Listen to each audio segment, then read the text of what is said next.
Just trying to get the schedule figured out, try to navigate how we're going to do that. I've been talking with Pogi, bullpen catcher. He's got a lot of that information from years past, with the templates and the fundamentals we want to cover. So we haven't started actually full on scheduling, but we're having those conversations on how we want to work it and what that's going to look like once we get down to Jupiter. Were you one of the folks who would squirrel away those schedules from your time as a player? No. Those would go straight in the trash after the workout. So I don't have any of those. But we've got some old templates on teamworks that I've gone over just to get familiar. It's just trying to make sure that everyone gets in the right place at the right time on the right field, and make sure that we cover all the fundamentals and all the stuff we want to cover before we break camp. What's kind of that gap of adjustment period like between accepting the job, being excited to do it, being excited to compete, and then the work gets dropped on your desk? What's that kind of transition period? Yeah, it was nice to get to the winter meetings in Nashville and get with Mo and the rest of his team and get to know some of those guys upstairs and get familiar with our systems and our analytics and how we use them, and just kind of honestly navigating to try to streamline the way that I find the information that I'm looking for. It's a different system that I'm used to, so just honestly playing around with our program and finding the information that I want, and then just connecting with players. I've been able to reach out to a lot of them over the phone. I've seen a couple of them in person, seen a couple here, so just building those relationships honestly has been one of my main priorities. The work and the baseball stuff, that'll come, and once we get to Jupiter, that's going to be a little easier when the staff and myself, we're all in the same room and having those conversations face to face. But right now, it's just getting to know the players, letting them get to know me, and building those relationships before we get down there. How stark is the difference in those systems from when you were here as a player and then left, and now you're back here? What's the difference between those two? That we have those systems. I mean, they've done a good job of building out their own programs. We didn't have that when I was here, but I have been places where they do have their own system. It's just the information is all the same. It's just how do I find what I'm looking for, and just navigating a web page and the tabs and how it's filtered. But once I get comfortable with it, then it's pretty easy. Ollie said he's actually wanted you here for a couple of years, and then part of the reason is because you challenge him. You'll go back at him, and you guys have that relationship. You've known each other, that you can have constructive conversation. Can you just talk about that approach of, being able to challenge a guy and have a relationship with him? Yeah, I think it's important to have different viewpoints. Obviously, we came up together, and we see.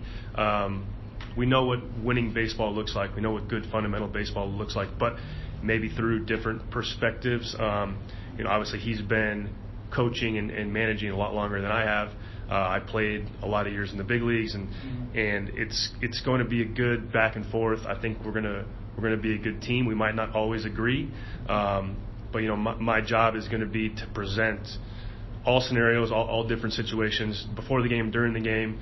It's going to be up to him. He's ultimately the decision maker, but it's going to be my job to lay out all the information for him. And if that means we disagree, then we disagree, but that's going to be part of the job. Daniel, it's kind of crazy how things work out. You're now the bench coach over here that has Lance Lynn on the team still, your own teammate, of course. Can you describe what you hope to see out of Lance Lynn, what you believe Lance Lynn can provide the St. Louis Cardinals this year? I think, Lance, first and foremost, is a great competitor, right? I'm sure you guys have all seen him on the mound, strikes the guy out to end the inning, lets out a roar of some type. Like, he's a guy that wants the ball and that's going to go out and compete with what he knows how to do, right? And he's going to throw a lot of fastballs, he's going to attack hitters, and I think even a couple of years ago, he had a really nice season last year. He struggled a little bit, but I think we have some adjustments to make with him. But just his presence on the mound, his presence in the clubhouse is going to be a huge positive for us, and what he brings off the field as well. I think he's going to hold guys to a high standard, and that's a good thing. So I'm excited to share the dugout with him. Daniel, when you When we were talking to Ollie this morning, he described two very important traits for the 2024 team, and it was to have intention and to have trust. And you also said that was important for his own staff as well. How do you think you can complement those traits with your addition here? I think the trust part is a huge piece to the equation for us this year, especially for me. Like I'm the new guy on the staff. Everyone has kind of been around here for a couple of years. They know how everything works. They know each other. So it's going to be my job to earn their trust, and I think I can do that by just being me and showing up and working hard every day and just helping wherever I can help. Like, as the bench coach, I can kind of have my hand in a lot of different things. And so, but I've already been talking with Stubby, with Turner, with Dusty, and just getting to know those guys. And I think they know that I'm here to work, and I'm here to help these guys however they can. And what was the other thing that Ollie said? Intention. Yeah. I mean, last year was tough, right? I wasn't here for it, but just talking to some of the players and talking to Ollie, our intention has to be to get back to playing like Cardinal baseball, and that's the expectation to get to October and to go deep into October. I know that last year it was a poor record, but even the years past we haven't had that deep October run that the fan base is used to. So I think that is our intention, is to get back to not only getting to October but making a deep run in October. When you were looking at the possibility of this job, was it appealing that there's so many guys on this team still playing that you've interacted with or that you know? And how do you balance that? I mean, it's different, right? Between being a teammate versus now being a coach, and how do you find the sweet spot of that? Yeah, I think that's something I'm going to have to navigate once we do get down, with the team in Jupiter. But yeah, there were a lot of positive aspects about this opportunity that made the job intriguing. I had a pretty nice gig in Arizona where I could set up my own schedule and kind of come and go with what worked back home. So I don't think I would have left that for just any opportunity with any organization. I think the combination of working with Ollie, who I have a relationship back to 2007, coming to a place where I played, where I have a history, and some of the players that are here that I played with, I think all those factors made the opportunity even more appealing and something that ultimately I couldn't let pass. But as far as coaching former teammates, I think with those guys that are on this team that I played with, that I think they know me well enough that I've earned their respect and their trust, and they know what I'm about, and they know that I have their best interests at heart, and it's not going to be about me, it's going to be about them, and I'm just here to help facilitate them in their career, and I think it's going to be fine. Daniel, you mentioned not just making the playoffs, but making a run in the playoffs. I know there's not just like one trait that captures all these winners over the decades, but what do you hope, or what do you need to see out of a team in October that makes you think the team can make a run in October? Man, it's hard because, I mean, you look at last year, like the Diamondbacks weren't the best team, but they got hot at the right time.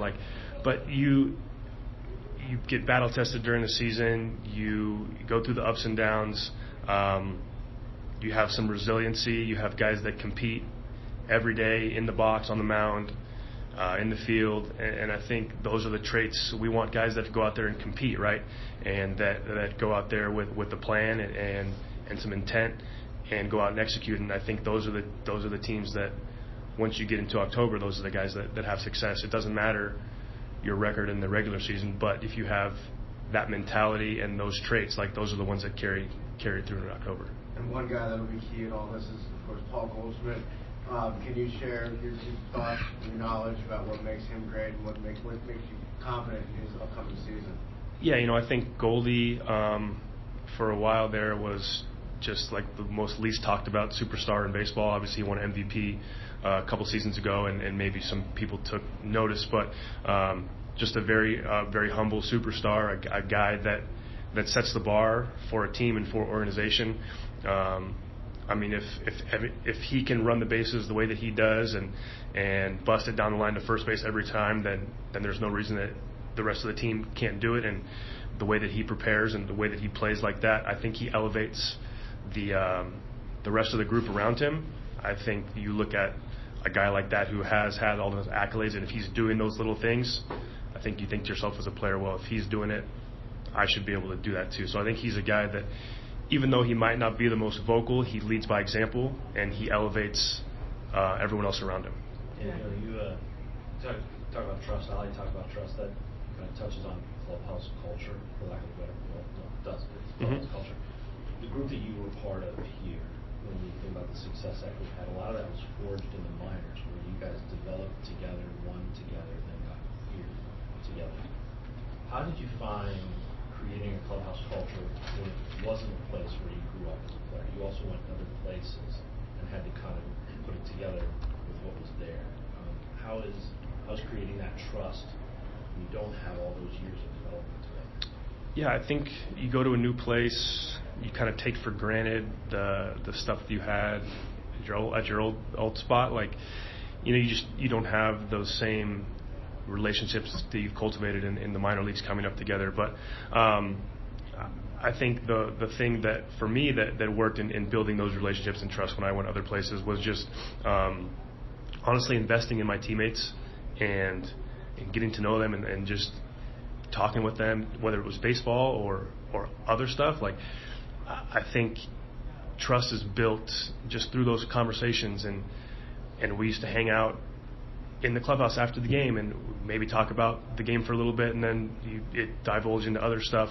But I think that's how you build that culture and that trust, is just by hanging out with each other and talking and having those conversations and knowing that we may not always agree, but we're teammates. We may not like each other all the time, but I've got love for you as my teammate and my brother, and that's how you gain that respect around the clubhouse, and that's how you build those relationships. And so that's something that worked for me as I bounced around to various spots. Daniel, having been a teammate of Yadier Molina, what kind of influence do you see that he could have in the role that he's going to be? I'm just excited that Yadi's going to be around. He's one of my favorite teammates that I've had the privilege to play with. Another guy like Goldie. Yadi just set the example. He didn't have to say anything, but you knew that guy was going to be out there every day if they let him, whether he was feeling good or if he was banged up. I've seen that guy play through, countless injuries, and a guy that just wanted to win. That's all he cared about, and I think that's a really important trait, and something that we value here is if we can have 26 guys with that attitude, all pulling in the same direction, and the only thing that matters is winning that night. I think we're going to set ourselves up for a lot of success this year. And if there are some guys that don't fall in line with that group and find themselves on the outskirts, then they will have a choice to make. Either you join the group or you probably find yourself somewhere else. We want guys like Yadi that all they cared about is winning. And so when he's around, I think he's just going to elevate that mindset just by his presence.